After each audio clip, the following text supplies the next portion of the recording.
Wolf back. What's going on? It's your boy, the Wolf of Roastery. RoasteryJournal.com. We breed and feed you fantasy wolves. Here, pumped to get live again with my man Mo. We are doing the first 2024 fantasy football draft of the year. Now, this is not my first. I'm a psycho. I've already done I've done 29 of these already. So I am a sicko. They had the little board early, so it's not my first draft. So it's not like I'm going in completely cold and this is going to be useless for you. I've done a bunch of these, and I've actually learned quite a bit in my process, so I'm happy to talk about that as well. But it is going to be our first broadcasted one. I'm pumped to show you the 2024 Best Ball big board on Underdog. It is an absolute blast. We have just two more people we're waiting for till we get live. We're going to talk about some strategy, some players we're going after, the ebbs and flows. It's going to be a good time. I'm pumped to have as many of you come on in here and join us. But Mo, my man, how are you while we're waiting? I'm not too bad. I'm excited to get drafting. I've got a handful of these under my belt myself. Not quite 29 yet, but I'm getting the feel for the ADPs, seeing who I like and don't. And I'm looking forward to getting to doing these regularly. Hell yeah. Yeah. And on that regular note, anybody out there, we are going to be doing these every Monday at 4 p.m. for at least the foreseeable future. Every now and again, something might pop up. But in general, I'm addicted, Mo's addicted, and why not make that addiction out to the people out there? So if you're watching, you enjoy it as well, please do consider hitting that thumbs up and subbing over on YouTube. We're climbing towards 4K. We'd love to hit that in the early off season and maybe even get to 10K by the season. You know, we got some big goals for this season. So please do consider joining us. I am at Roto Street Wolf as well. Going to start hitting the Twitter a bit more often. We are just down to two more people to join. If you're watching live and you want to come on in, join the best ball action. I'm sure if you're watching this, you have already played on Underdog, but if not, it is the best. So while we wait for these last couple spots to fill up, I figure I'll just quickly review what this contest is and why it's going to be. And there we are. Now we're good. Oh, We've got all this. Oh, we're already drafting. Holy shit. I didn't even realize we were flying in here. So yeah, I was looking at my screen and it was already there. So we are drafting. No need to waste any time here, but this is the big board draft for Underdog. $10 to play, and you get a shot at 200K is the grand prize. 2 million total in prizes. It's for the sick like us, but it is awesome. There's definitely some nuances and things we'll discuss as we go, but we have the pick 9 here. As you can see, McCaffrey, CeeDee Lamb, Jefferson, Chase, Tyreek Hill going at 5. That's kind of surprising there, but we will be going at 9 here. Yeah, I'm pumped. I cannot wait to get going. Is there anybody, Mo, you're hoping to fall to us here at 9? I've got a special spot in my heart for both Amon-Ra and Brees. I mean, Yeah. You saw it with Brees last year coming off the injury. He had his flashes, and just with there he goes anyways. But with a competent offense and consistent quarterback play, I think everyone kind of knows the sky's the limit. I don't think that's a hot take whatsoever. So I'm definitely looking forward to having him in my portfolio. Here with Amon-Ra off the board. At this point, I'm pretty excited about Jahmyr Gibbs at this point in the season. I don't know where you're going with this, but So as you can see, I did not queue up Gibbs, and I am very, very excited about him. I like both of these receivers. I do have speaking of soft spots, a very soft spot for Puka Nacua after he did some incredible things for all my teams last year. So I'm going to go him, and I do think it does bring up a couple points in the sense of best ball, where receiver heavy is definitely the typical prototypes. That you look at the teams that really crushed it last year, it was either Christian McCaffrey or just loads of receivers early on. And so I do love getting my receivers early. And we'll see here too as we draft. There's going to be some unsexy running backs. You know, the Najee Harrises. I know people might X out of the draft right now. Oh, Najee Harris, I know, but they go at 90, 105 James Conner. You know, those type of guys that are getting you 16 to 18 points every other week. They're there at running back, and at receiver, it gets thin very fast in these drafts, especially when you have to start 3. So I do typically like starting receiver. You did mention Brees Hall, and I want to talk about him in a second. But yeah, I love going Puka Nacua early. I just cannot avoid. I think he's the next Cooper Kupp. I think he is Cooper Kupp 2.0. Cooper Kupp is obviously still on the team. Do you think I'm nuts? Like, is Cooper Kupp going to come back and just be the number 1, or do you think Puka has it? I don't think you're nuts. I don't think Puka is a solidified, surefire stud, though, like in terms of being worth the 9th overall pick. I think he's a great football player. Yeah, we're on the clock here. I'm a Nico fan here. Me as well. So yeah, we'll hit the Nico right here. Absolutely. But I mean, with Kupp, he's coming off of injury, an injury-plagued season yet again. he's getting older, and there's no bigger Cooper Kupp fan than me, but Matthew Stafford's the kingmaker, and it looks like the kingmaker at wide receiver, and it looks like Puka's the one in line to take the throne this season, not the aging Cooper Kupp. It's just such we talk about those layup rolls. Amon-Ra's like the picture of it. Now Cooper Kupp was that picture of it. It seems like Puka has taken that throne of just easy layup yak opportunities. He's the man. And I know the athletic profile and draft capital, none of it seems to stack up, but I trust what my eyeballs showed me. I trust Sean McVay. As you mentioned, Stafford, the kingmaker. I trust him very much too. So I've got a lot of Puka early on. I seem to keep landing this 9 spot here, and it almost always ends up being Puka Nacua for me unless Brees or Amon-Ra falls to me. You mentioned Brees Hall, and the more research, it's a simple stat. I couldn't believe that he ended up leading running backs in total receptions and I believe targets as well this year, and that was with absolute garbage. So Aaron Rodgers comes in if he maintains that workhorse role, which he absolutely should. I do love some Brees Hall. I do not have nearly enough of him in these first 29 drafts. I am looking forward to starting to load up on him much more. I think he could be, if somebody's going to take the throne from McCaffrey, I think he is as good of a bet as anybody. What do you think in terms of Brees Hall versus Bijan? I'm going Brees Hall every time there. I just think the ceiling is, I don't want to say the ceiling's capped with Bijan, but I want to say the ceiling with Brees is much higher. And if I'm going to take a running back in the first round, we've learned our lesson time and time again that running back in the first round is a significant risk. And I'm looking for that upside with Brees. We saw what he can do with the big play. And I don't know if it's crazy to say, but I have some faith in Aaron Rodgers to have a reasonable season and put that offense in a spot to succeed. Yeah, and if he does, man, if they stabilize, given how good he was even without a stable offense last year, I think those blow-ups that really made him just a monster from, it was inconsistent when they would happen, so he was a little bit of a fantasy annoyance until the end of the year. But, man, if those become just each and every week, which I really think they could, he's going to be a monster. Now, I'm just going to play devil's advocate, not necessarily because I believe it, but and I'll be doing a show in the near future on the coaching changes and whatnot. I do think Zach Robinson, the new offensive coordinator there for the Falcons, he of the Rams before, I think that could be big because what if he does give Bijan Robinson, who I think we can all agree is a significantly better athlete and prospect overall than Kyren Williams? What if he gets the Kyren Williams treatment? It's a good offensive line over there, and we should see who's available to us since we're talking about guys that are out there. I don't love going Laporta here. We'll talk about why in a second. And there goes Jalen Hurts. I was going to hope for him. I don't mind DK, nice. Devonta. I like Drake London. Speaking of Zach Robinson making that offense better, I do think we go one of these three. Is there anyone that's more intriguing to you? I love Neighbors, but at this price, it's been coming up steadily for the last 10 days, like 2 weeks since I've been really paying attention. I'm not there. I'm a DK Metcalf guy here myself. I'm cool with it too. And speaking of offensive coordinator changes, they got the what is it? The dude from Washington, right? Grubbs, is that his name? I believe so. Yeah. Yeah, Ben Grubbs, who is definitely going to emphasize the running game. I do love Ken Walker as a result of that, but he does also emphasize the vertical passing game. So maybe that's what DK will ultimately need. I think he's an absolute freak. I'm with you. I love DK. No, it's Mike McDonald.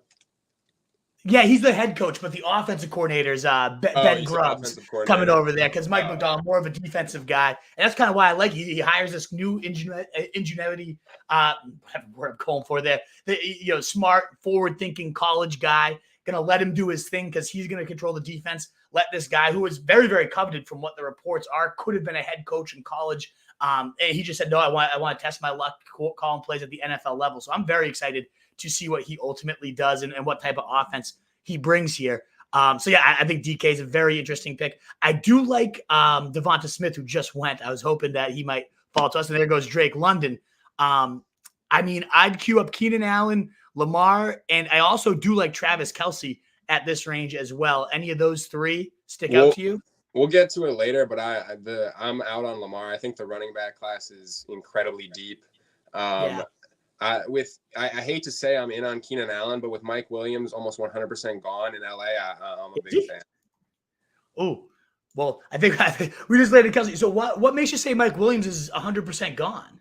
I mean, the fact that he's coming off an ACL tear, the fact that the Chargers are in cap hell, the fact that he's aging. I just like someone has to go in Los Angeles with you can just look at the cap numbers and you know that someone has to go. I know people are talking about Bosa, but in my opinion, I think it's Mike Williams. He was going to be on the chart. I mean, it could be more than one significant piece. I mean, a lot of people are thinking they're going to have to cut multiple significant pieces, but it's seeming to me like it's Mike Williams' final day as a Charger, and I'm full fading Mike Williams. I don't have him at any point in this. Interesting. Oh, so I don't have a ton of Mike, but I have more Mike than Keenan so far. It's more so an age thing for me. We saw Keenan break down last year, and plus Greg Roman coming there. And Greg Roman gets a lot of hate. I actually don't think it's a death knell for Justin Herbert, as a lot of people are making it out to be. Scott Barrett has a great tweet about how, Roman very run heavy, but ultimately unlocks a very explosive passing game. But that's not really Keenan Allen's strength, certainly not at this stage of his career. So if someone's going to be an odd man out, it could end up being him, to be, in my opinion, there. Whereas Mike Williams seems to fit that more of a field stretching, big body, the guy that they love to throw the bombs to. Obviously, that's part of what's drafting right now, too, is there's so much speculation. This free agency, there's going to be people getting cut. Obviously, the draft is going to impact 1,000,001 things. So it is a bit of a crapshoot right now, too. But to me, I have become, the more and more I've drafted, an ageist, where I've just I keep being on the wrong end. And, I'm starting to kind of more get on that. I'd rather be a year early than a year too late, at least relative to the wide receiver position. I just love the young guys and how quick the rookies and everybody's translating. I don't see the need to take, what is he now, like 35 almost? As I drafted Travis Kelce, that's what I was about to say. Yeah. Do you hate the Kelce pick or what? I don't hate the Kelce pick, but I'm just saying we're going on this ageism rant after grabbing Kelce in the 4th round. Guys might retire. No, he's already said that, and that's part of why I don't mind it. He's already said, I'm coming back. He was, again, the number 1 tight end, and he was going in the 1st round. Even if he doesn't have a Travis Kelce that we're used to type of year, which he didn't last year, I get he probably won't. He still was the number 1 tight end, and I'm getting him here now at pick number 40. I don't even hate that Laporta goes before him, but to go, a full 5 picks ahead of the guy that consistently does it. And honestly, I think they're definitely going to make moves at receiver, and I think that's going to help him. And I think we have to stack him up with Mahomes here. Do you think now that we have Kelce, what are your thoughts? As much as I don't want to be drafting a ton of Mahomes this year, you have to. We could. I mean, we could go Ken Walker and then hope Stroud makes his way back to us we have Nico Collins. I love like Ken Walker. Yeah, Ken. Yeah. I think that's a good call. I don't want to go Mahomes. So. You do want to go Mahomes, or you don't? I do not. Yeah, I don't love Mahomes either. Although I do think, again, they're going to probably go a receiver at some point. What if they sign Mike Evans, right? And now you have him stretching the field. And then I could see it being one of those situations like when Brady finally got Randy Moss and just went bananas. Like that could be Mahomes. So if he makes his way back to us, we have no choice. We're going to have to go him. Yeah. But yeah, so I love Ken Walker. We talked about Ben Grubbs. He was a former offensive line coach that continued to evolve, and obviously that explosive game over there at Washington. But he's already talked about how much he wants to emphasize the run in Ken Walker there. So maybe we're looking at a Geno stack later with DK Metcalf. There goes Mahomes, the pick. The pick. I love that Aaron Jones pick right before as well. And I don't like Jackson Smith. Certainly not here. Derrick Henry won't be franchised. I don't mind that. I don't really love any of these guys. I don't hate Kamara, though, in a Kubiak zone blocking scheme. I actually don't mind Godwin. We already have a tight end, so we don't need him. Anybody speak to you with 5 seconds? I'm going to have to go Kamara here. Yeah. I really think he could end up being a huge sneaky beneficiary. I mean, once he came back, I know Breece Hall ended up leading the running backs in receptions of the year, but per game, it was definitely Kamara. And we know how friendly the Kubiak scheme is to backs, both as in terms of pass catchers and just the zone blocking scheme, opening up space. And we'll see how Kamara reacts. He didn't look like he had a ton of juice by the end of last year, as we talked about ageism. Now we're ended up with some veteran, unsexy guys, but I love that 49ers system coming in there with, again, Clint Kubiak, now their offensive coordinator. I think we could. I've been reading a bit about Kamara lately. A lot of the beats expect this to be a great system for him. So this late, I mean, what did he end up being? The running back, I think 6 in points per game last year. It was definitely top 10, but I just wanted to point him out as someone else I've seen highlighted as a cut candidate.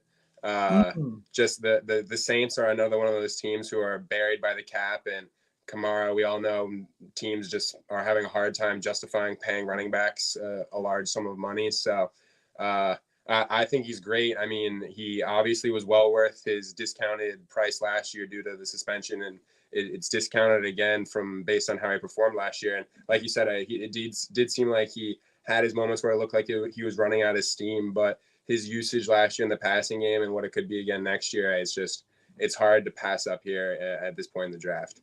Yeah, I do like some names that went after him at running back. I think Ramondre is going way too cheap. Alex Van Pelt.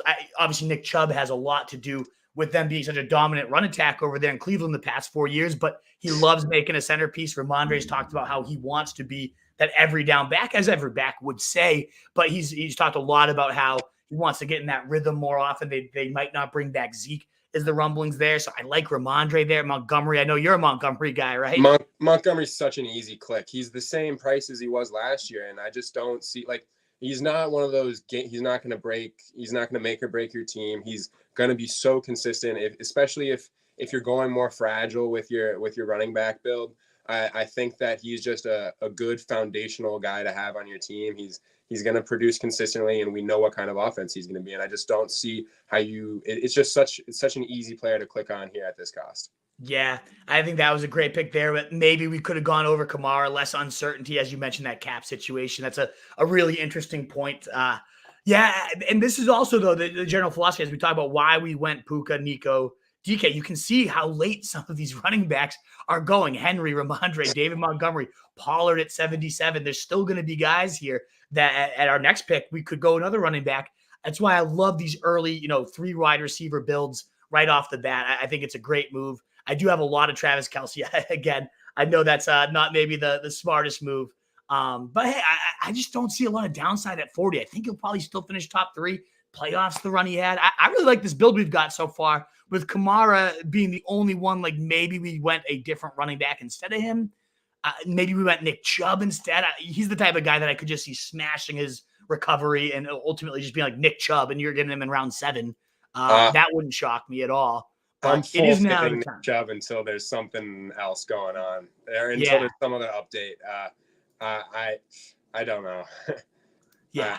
I just can't convince myself of it just yet. I hear you. Well, at this point, I do like either Fields and we got a few teams that went quarterback already. Fields, Mixon. I'm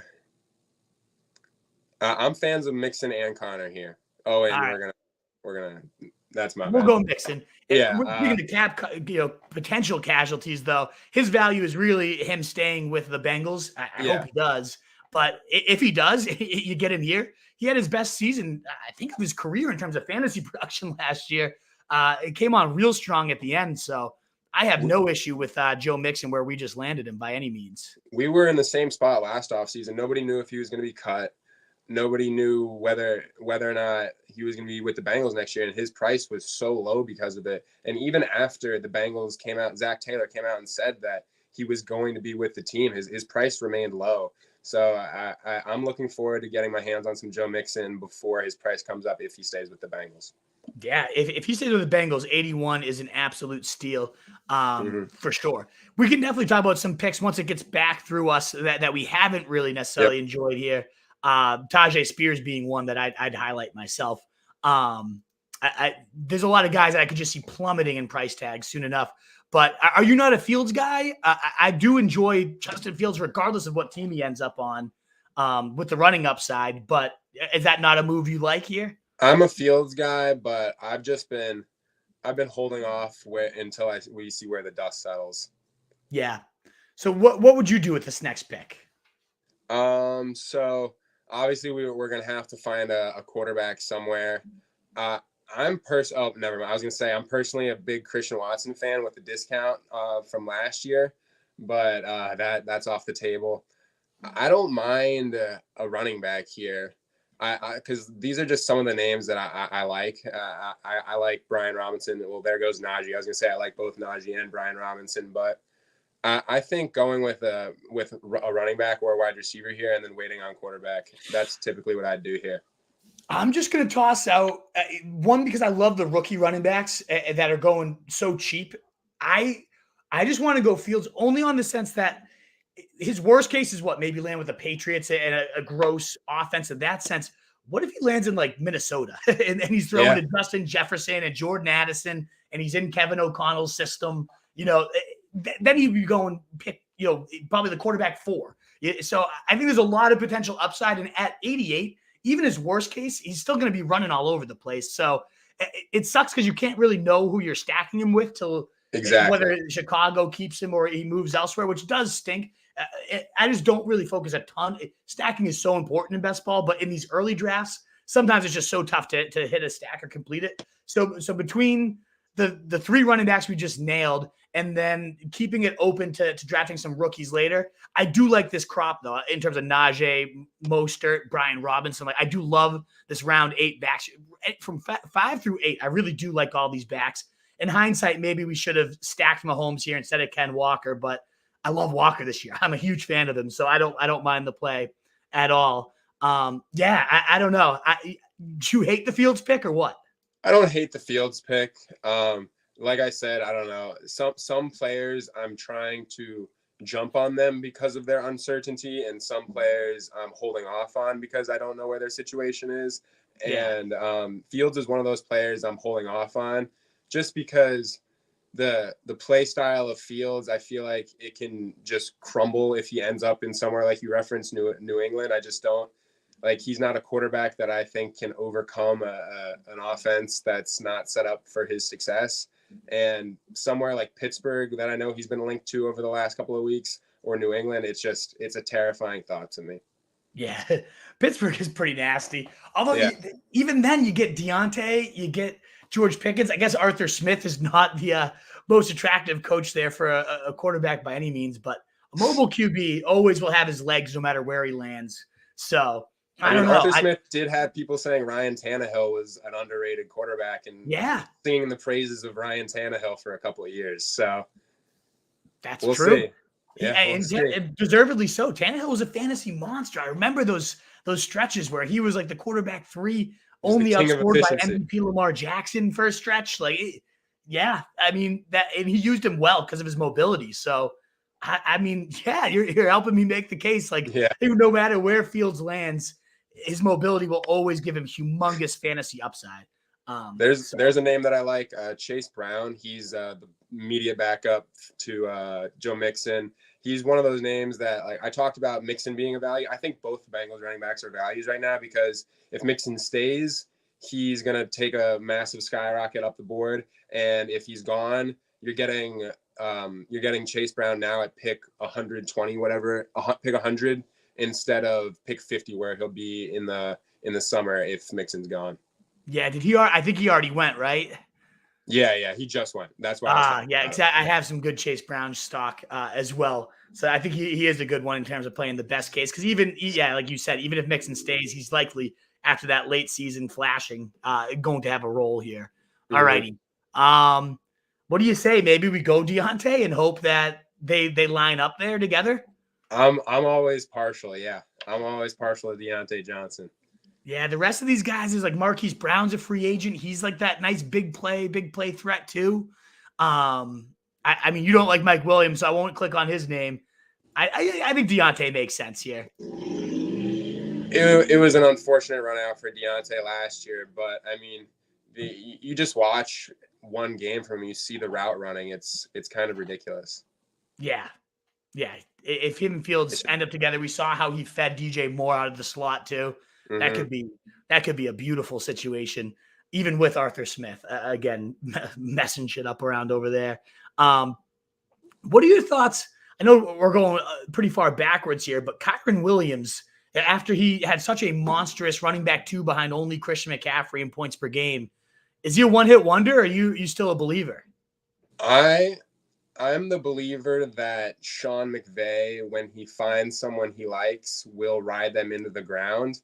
Mm-hmm. And I was under the impression all offseason last year that guy was going to be Cam Akers. And I thought he was going to be the guy that they ran into the ground. But it seems like it's Kyron Williams. So, go ahead. We're on the clock here. What do you think about JMO? I haven't been able to convince myself of much JMO yet this year. I Is do there like Keon any Coleman. other guy that's screaming to you on the I board? do like Keon Coleman. Yeah. All right. This might make sense, and this is where I don't mind taking rookies at all. The Marvin Harrison, who of course generational talent, we understand he's going to be nasty. Could land in New England in a horrible situation, so he's going 19. Don't love that. Even like you mentioned, we almost went like neighbors here instead of DK, but who knows where he lands as well. Such a speedster. I might have gone to him. He might have been worth it, but where I don't mind taking the volatility of rookies once we're in these 100s. And I think there's a ton of rookie running backs. It's a bad class. In theory, are all falling now. It just takes one of them to land with the Ravens, with the Texans, and they all go. We haven't had a single rookie running back go yet. So this is the range with rookie running backs, receivers. Like the generational guys, they're going to go top 5 in the draft to these crappy quarterbacks, most likely. Whereas Kean Cole, maybe he ends up going to the Chiefs, and now he becomes that guy, or to the Bills, and he becomes the number 2 with Gabe Davis now gone. I kind of like this pocket of rookies for sure. Yeah, a lot of people like the Chargers at 5 to take a wide receiver. So whoever ends up there playing under the good graces of Justin Herbert, I mean, we'll see what happens. We saw what happened with QJ last year, Quentin Johnston, but I kind of like the talent that they're going to have more at 5 more than they do with Quentin Johnston. So we'll see. Yeah, oh yeah, that'd be a great spot indeed. And we do have Tunes commenting on it. Of course, everybody get your questions on it. That's part of the fun of these drafts. I know it's blocking the screen, so let me pull up the draft a bit more here. But Tunes asking about Fields in Atlanta. What would we think of that? I with the Rams-based coach and Drake London, Bijan, and Kyle Pitts. That's a great weapons cabinet right there. I would love Fields in Atlanta. What do you think? I think that's the most likely outcome, and it just remains to be seen what that offense looks like, just because of all the changes that they're going to go through this offseason. But I think it's the most likely outcome, and I've kind of been shaping my opinions around assuming that he will. I mean, obviously you can't 100% say that, but I think it's a positive destination for him. I always think about the worst case scenario with New England and Pittsburgh, but I think that's a smash for both sides, bringing in Fields to Atlanta. Yeah, I think it would work phenomenally for him. I'm a big believer in Zach Robinson, just in general, any McVay disciple. I love that scheme, that system from the Shanahan tree there. And so if that ends up being where Fields goes, where they could absolutely maximize that mobility, a lot of weapons. I just love any coach that's really come from that tree. It doesn't always hit 100%, but I think Robinson's a smart dude. Everything I've read about him, I think it's great for Drake London. I think it's great for Bijan. I think Fields would crush it there. So yeah, that's why I love going Fields here. I think no matter where he lands, once he has a home, he's going to probably start going a round or two earlier. And that's when you're doing these type of drafts, Definitely. you want to try to take those swings, right? Like who's going to just see massive spikes in the next couple months?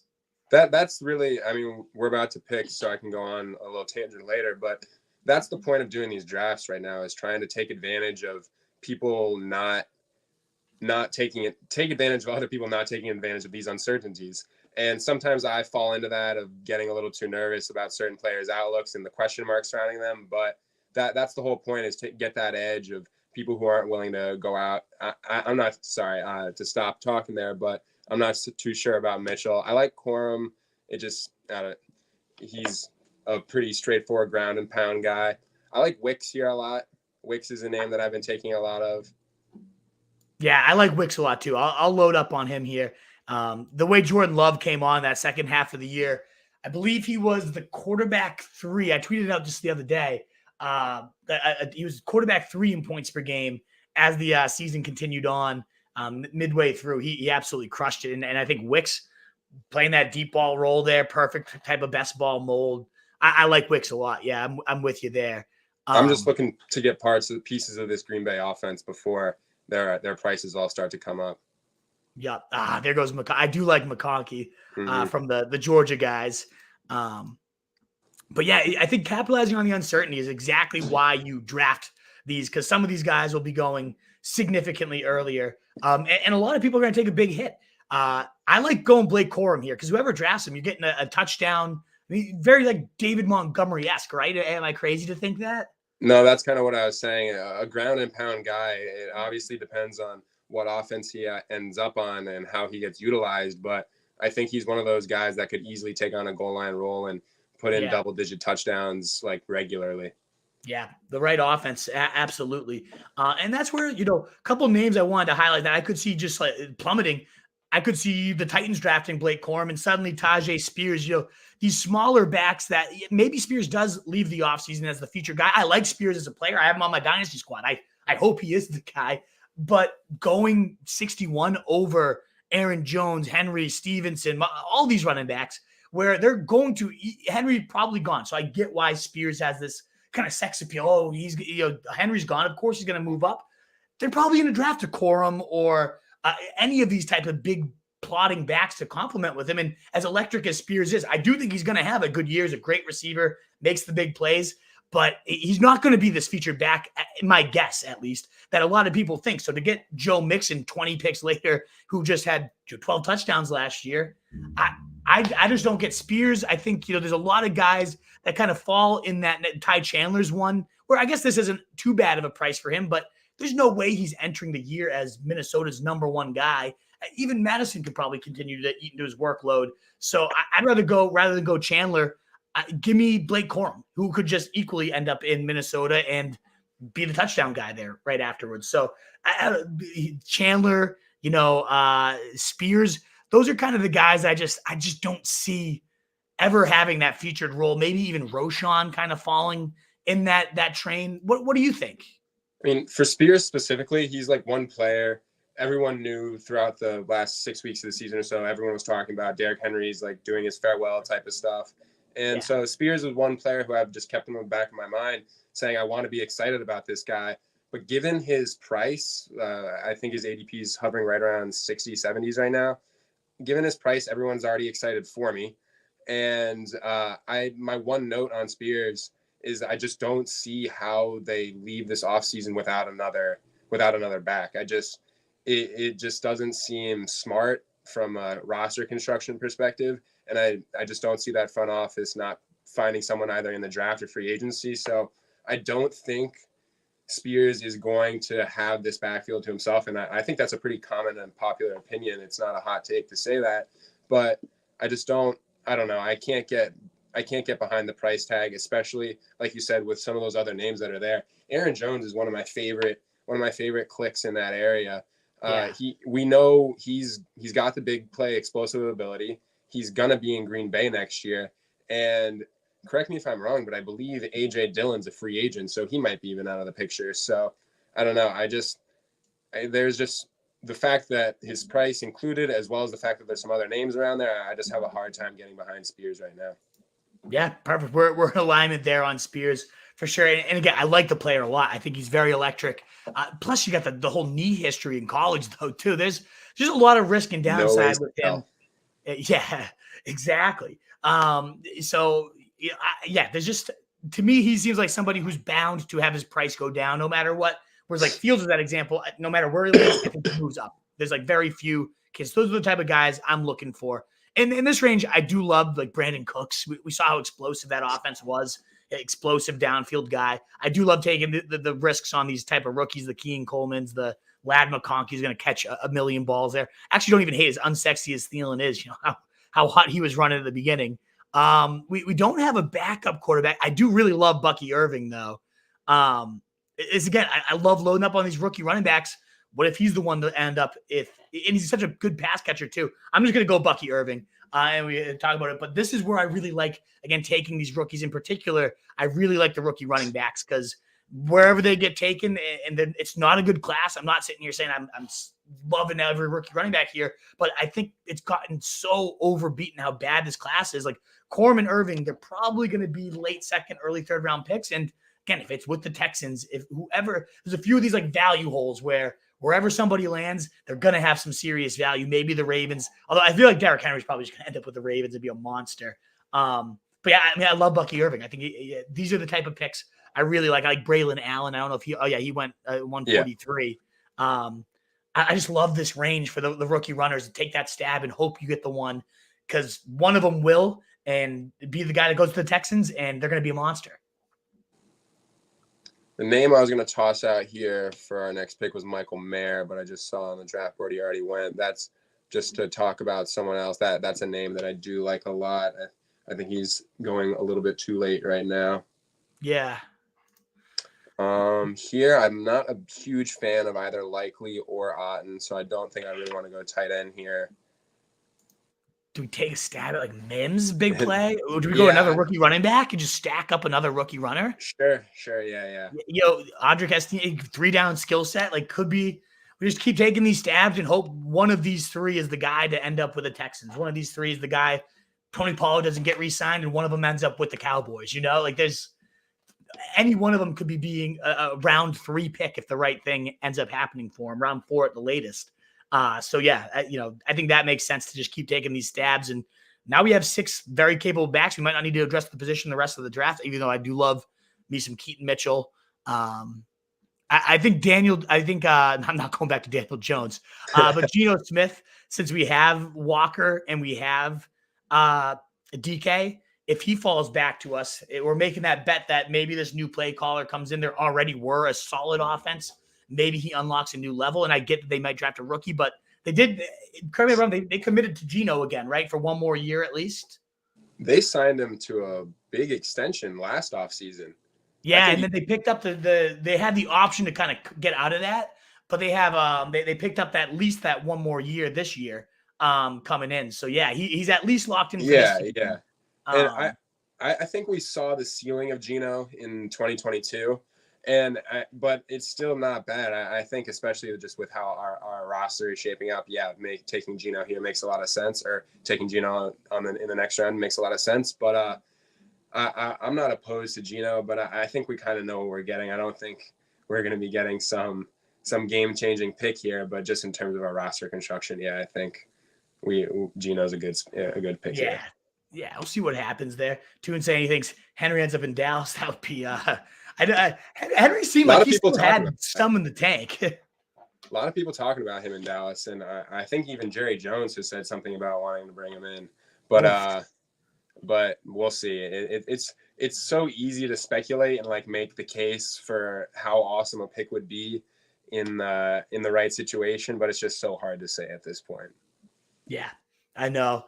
But that's why like he's gonna end up somewhere as a featured back. So where I don't have really much Henry at all because I've been kind of playing like where's he gonna land game, but he's gonna land somewhere. He wants to get a title, so it makes sense. He's gonna probably land. I think it's either the Ravens or Dallas. So at pick 70 in either offense for the Ravens or Dallas, it looks like this guy might be kind of banking on Ravens stack here with Lamar, Andrews, maybe Henry ends up there.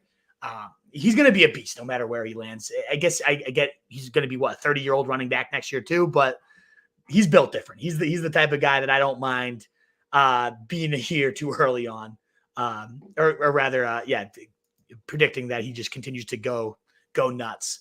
So yeah, it looks like Geno's still falling towards us. Yep. We do need a backup tight end at some point. You said you're not a big Likely fan.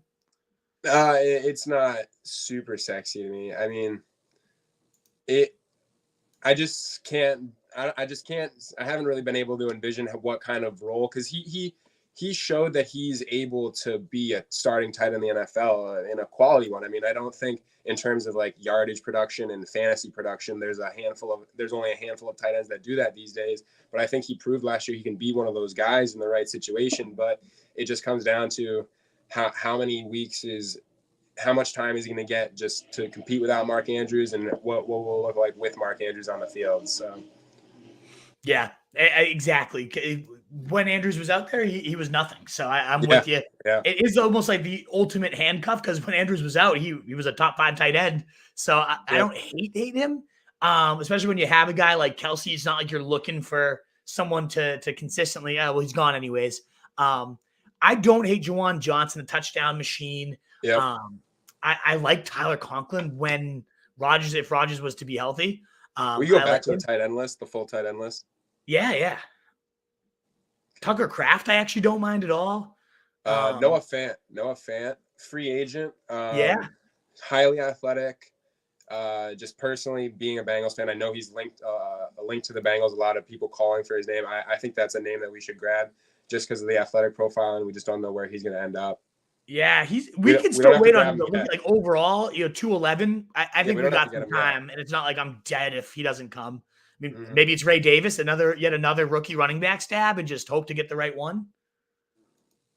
I like Ray I, Davis. yeah, I liked what I saw from him at Kentucky last year. I watched a handful of those games, and it looks like we're just setting ourselves up to succeed if we nail one of the landing spots for these rookies. But it's not a bad way to go at this point in the year, because I mean it's decent, fairly deep. It's not super top heavy, but there's a lot of names in the running back class that are solid. So I can see at least one of these working out. And maybe if two work out, this is a roster that's set up to be great. Yeah, exactly. And it's less about the class, and it's more about how many potential valuable openings are. We keep mentioning the Texans, the Ravens, the Cowboys, the Chargers as well, right? Eckler probably gone as a free agent this year. They just said Jim that he went Harbaugh, this what if he takes Blake Corum, his boy? Like it gets Yeah. him in there. There's so many just good potential viable openings for a rookie that's not all that great to just walk in and get 250 touches in a really good offense. It doesn't matter how good the rookie is himself. Obviously, it helps the more talent, the better. But yeah, I love this strategy. One team that I also really like loading up on right now is the Titans passing game with Will Levis. I'm a believer in the kid. I think he's got a live arm. And then you get Brian Callahan. Again, I'm going to talk about the coaching changes.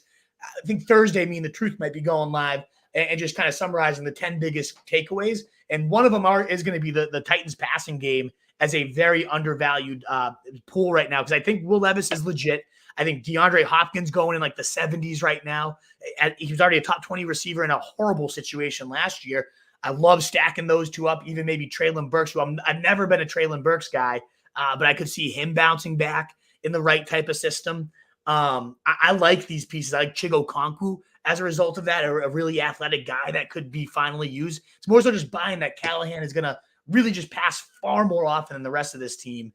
So I love that Levis pick. If he hadn't gone right there, I was considering taking a third quarterback after Geno, but sadly he is gone. But we were just talking about the Titans game. Do we go Treylon Burks, or do you hate him? I'm grabbing. Yeah, no, I'd rather go tight end here.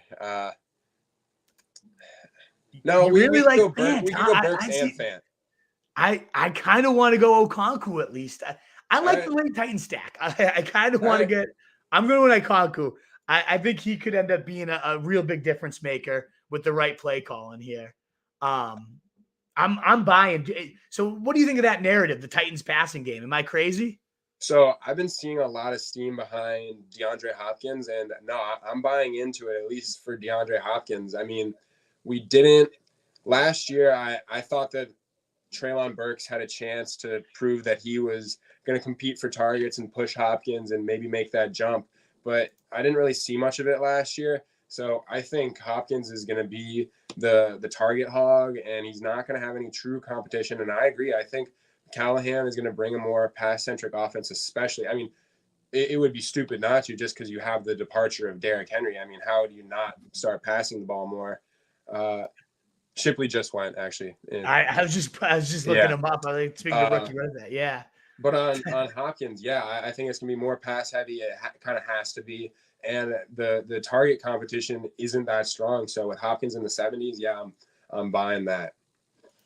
Nice. Yeah, at least Hopkins, it's not you. I know you're not a Treylon Burks guy, but I do think that offense, maybe they draft a rookie receiver as well. I am a fan of Bateman, who's already been called a starter by Jim Harbaugh for next year. Do you want to go him, or I know we need to start taking some receivers. We haven't in a while. I like Bateman. All right, cool.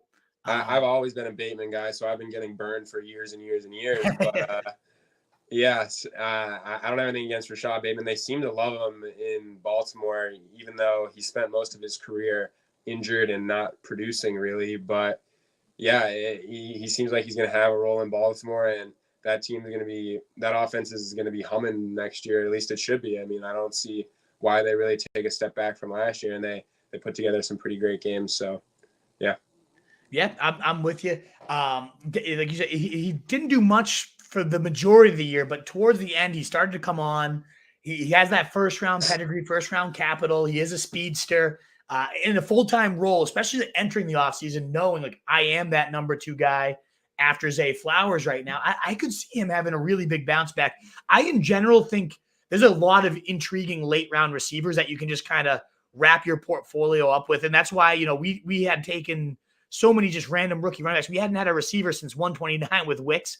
And I don't mind that. This is actually kind of a flow that I often find myself going into, where I have 6-ish receivers through the first, 8 rounds. And then I don't take one till the last, but I end up going receiver to close it out. Cause I really like this pool. I like Noah Brown, who we saw have huge games. It usually does take an injury to one of Collins or Tank Dell, but as soon as one of them went down, he stepped right in, and Stroud just fed him. So I like Noah Brown a lot. Slayton had some huge games despite being in a horrendous situation last year. I love DeMarcus Robinson, the way he came on. He just signed a 1-year deal to return to the Rams last year. I think they kind of signed him to keep him in that role, where he was a top 15 receiver over the last 4 weeks of the season last year. Actually, I think he outscored Cooper Kupp in that span, which is wild, but he goes super late. He's going to probably be in the same role.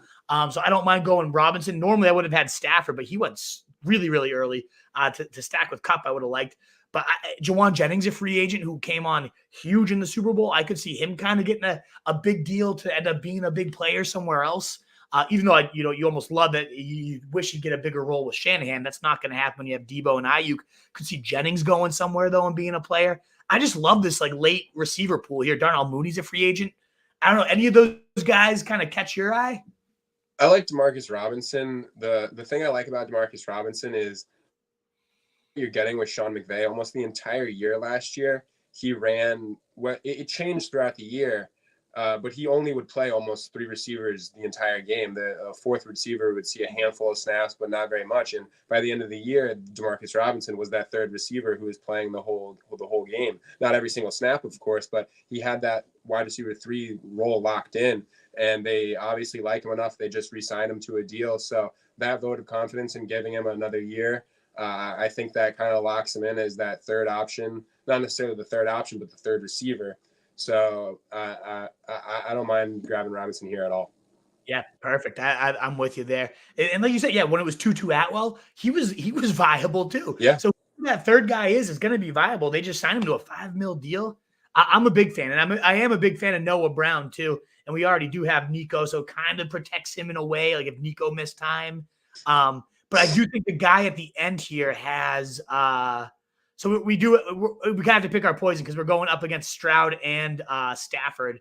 And he just went anyways, Noah Brown. So yeah, I think we go DeMarcus for sure. And then we can kind of figure out what we want to do with our last one. If we do a third tight end, we could. We have Kelsey. We don't need a third tight end, but I don't hate the Brevin Jordan with Dalton Schultz, a free agent. What if he's gone? Brevin had some really athletic plays. I don't mind Jalen McMillan. I think is an underrated rookie receiver. I think what's his name? Dane Brugler loves Jalen McMillan. He's a guy I do like his scouting, so he could be the guy. Kendrick Bourne's expected to test free agency. He's a good big play threat, as is Darnell Mooney. Any of those guys, I think we probably go with receiver here. Which one do you like the most? I mean, out of this batch, I just like McMillan just because of the rookie upside. But one late round dart throw that I saw on Twitter the other day was Josh Palmer with the Chargers. And it makes a lot of sense to me, just like how that I think we go ahead and take McMillan here, but to talk about Josh Palmer, just what I was saying earlier with the cap situation, I think at least one of those wide receivers ends up. His ADP is skyrocketing. Yeah, he's 163 at the moment. Yeah, so late, but definitely earlier than another late guy that I like. I don't think both of those receivers make it through the offseason. I think one of them gets cut. I don't believe in Quentin Johnston. I've fully thrown it out with him. I'm done with him. So I think Josh Palmer can see a lot of work as the wide receiver 3 in that offense, even if they draft another guy. So I don't see why not take him. He's a solid pick in an offense with a great quarterback. Yeah, he had some really solid games last year too, especially once Mike Williams went down. So if one of those 2 big ones is removed, and even if not, probably the clear third.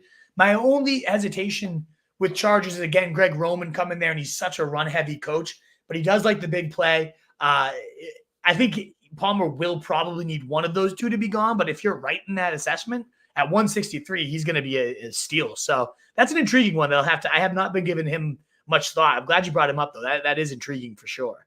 Nice. I mean, this wraps us up. Yeah. I like the squad. I mean, I love, again, 3 receiver starts. Even I like what this guy, the Hateful Huck, did as well with 4 wide receivers to start. Kelsey, obviously a little bit of a risk here, but again, probably going to be a top 3 tight end. And maybe I have that recency bias. We'll pull the draft back in here. I don't know. What if he just goes nuts like that, like he was in the playoffs, and then you get Travis Kelsey back again all year, but at a fraction of the price in the 4th round? I don't hate that at all. It does depend where Neighbors ends up versus like him versus DK, because he is going to be a stud, man. Oh yeah, he's great. Like, that could have been a different pick. I don't hate him going right there. Even though we know Harrison's going to be a stud, like this just feels over Debo, Tank Dell, Olave, Rashee Rice. It's like such a realistic possibility that he ends up in New England too. Like right. It's wild. Exactly. Mac Jones is his quarterback, or Yeah. Bailey Zappi. That as much as I love the player, nobody doesn't like the player. He's elite. Yeah. You're an Ohio State guy. You know how good he is. Like, he's going to be a monster, but he over some of these guys who are, if he does what Olave's been doing for 2 years now, Debo always does, like, it could go bananas. One guy too I did want to talk about is Barkley, just because Jim Harbaugh's already mentioned Barkley as like a potential guy he'd love to have. Imagine Barkley in that run-heavy Greg Roman offense, but yet so much more explosiveness too with Herbert. And oh man, that could be just a bonanza of points right there. I love him this late, late second. CeeDee Lamb, Barkley start. This is a squad right here. CeeDee, Barkley, Olave, Reed, Flowers. Like, whew. That is a nice start. I'm trying not to get myself too excited about Barkley to LA. Another team that I mentioned it several times at this point, just like the cap space problems, and we know they're letting Eckler walk for sure, so someone's gonna have to fill in those shoes. But I don't know if Barkley's made it pretty clear he's trying to secure his bag and get the money. So yeah, maybe that's something I got to look at, Mike. That's a really good point. Like, what teams are in cap hell? What teams have the chance to go after these big free agents? Which ones don't? Because we can have all these grand dreams about the Texans running back being Derrick Henry, but what teams can actually afford them? And then when you look at that also comes into play, like with the Chargers. Well, maybe they can't have the cap to get a star running back right now, but they can certainly draft a rookie, and maybe he does go to his guy. Jim Harbaugh goes, or John. I always mix the freaking two up though. Yeah. Whoever the Harbaugh is there. Jim's with the Chargers, right? And then John's the Ravens. Yeah. Right? Am I right with that? Yeah. Losing my mind a little bit. But Corum, like, that's a really good point. That's one thing I haven't. I feel like I've done a good job scouting the rookies. I've ranked my rookies. I know who I like. I've looked at the free agents. I've looked at like where could be some really valuable holes in terms of the Chiefs wide receiver 2/1, the Bills wide receiver 2/ potentially 1 if Diggs is continuing to implode over there. There's all these great holes. The Chargers tight end. I do love taking. I've started to take rookie tight ends far more often. And where is he? The Texas kid. Where did he end up going? Yeah, Sanders. Where did he end up? he's coming up draft boards. He's right there, 172. Yeah, I would have maybe not at 160, but I really like him. Like, especially because he's kind of just out of that receiving mold, so whoever takes him is kind of using him in that model. Like, what if he goes to the Chargers, where again Greg Roman has religiously peppered Mark Andrews, Vernon Davis, whoever goes there. So like that could be a play. I've been stabbing a ton of him. That could be a good show. Is like what openings are still out there that need to be filled that could have a significant amount of value. The Minnesota Vikings quarterback, like that the Atlanta Falcons quarterback. Those are the questions that we want to be taking the stabs at to answer. I don't know. Do any more pop to the top of your head? I know I'm putting you on the spot there. Well, just in terms of like value holes. Yeah, just kind of like generally going back to what you were saying earlier. It's hard enough trying to wrap your head around like roster construction and just overall strategy for best ball in general. Like it's a very complex game. Like there's a lot of things to consider and weigh, and it's hard enough when you don't even know where the players are going to be playing next year and what the landscape of the NFL is going to look like. So I've just been trying to simplify it down to like, what reasons do I think players' values will change, or why will players come up draft boards, or why will players fall down draft boards? And pretty simply, it's change of environment. They leave their team, another player gets added, injury, or really where rookies end up getting up drafted. Just generally, those are some general three. And some of those players that I think, and then free agency, of course. Some of those players I think that people aren't really taking advantage of is one that we haven't talked about yet is Christian Kirk. It's seeming like the Jaguars are not going to be able to take on both Zay Jones and Calvin Ridley next year. It's seeming like one of those players are going to be gone. And even if it's Zay Jones, I still think Christian Kirk sees an increase in target share and usage. They didn't play on the field a whole ton together last year, but I think that just opens up even more opportunity for Christian Kirk. And if it's Calvin Ridley that ends up being the one who leaves, because if you remember, if they sign him for next year, he's a free agent. They have to give up another second-round pick just him as a free agent. So it's not out of the realm of possibilities that he's gone next year. And that just opens up the floodgates for Kirk, in my opinion. I don't think we saw the best out of Trevor Lawrence last year. So I think there's more room to grow within this Jacksonville offense as a whole. But so that's one specific player, but just kind of considering, like we talked about players like Joe Mixon, how he might leave and how that would change the value for Chase Brown, and considering players who might be open the season on the PUP list, like Keaton Mitchell. I think he might open the season on the PUP list. Jonathan Brooks, the rookie running back, he's one of those rookie running backs that I'm not grabbing. He had significant knee injury, and I believe it was late November. He's going a little too early. I think he'll open the season on the PUP list. So things like that, just injuries and free agency implications. That's really what I'm considering when I'm trying to take advantage of mispriced players right now. Yeah, exactly. And when we're going to be, like we said, we're going to be doing these every Monday at 4 p.m. for the foreseeable future, probably till the season starts. You'll notice, like, for everybody watching, like once Best Ball Mania starts, once the draft is over, our strategy is going to change significantly. Like stacking becomes crucial. Looking at the schedule in week 17 and doing all that planning is so important. But right now, it is about just taking those Hail Marys. What players could just become absolute rising up boards? Any of these four rookie running backs, Corum, Irving, Audric, Ray Davis, if any of them end up with the Chargers, the Texans, the Ravens, boom, one of them would shoot up 5 rounds, and maybe the other 3 are nothing, and so be it. That sucks. But at this point, getting a rookie running back that ends up going 8 rounds earlier is crucial. Justin Fields goes to the Vikings, and now he's going in the top 40 picks. Joe Mixon re-signs. He's right back in around 4 or 5 consideration. I think we did a pretty good job. Like, there is some downside. Kamara could get cut. Mixon could get cut. They're old-ass backs, and then nobody wants to sign them. Well, damn, that sucks. We just burned a couple of picks where we could have really gone Montgomery or something more certain there, Ramondre instead of Kamara.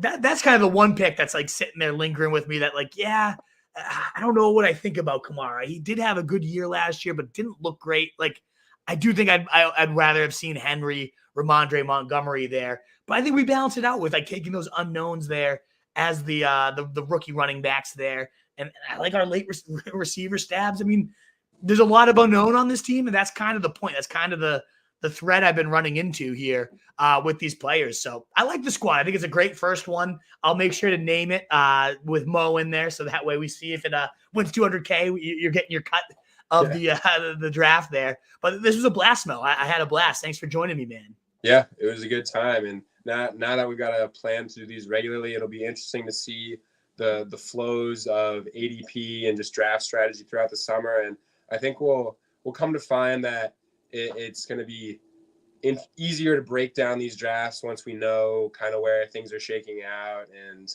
where players are going to end up. But I'm excited to get in the flow of things. And you know what they say, like, always be drafting. And this is some of these picks now are going to look like total zeros, but some of them are going to look great. And it's good to good to be in here this early and firing off drafts already.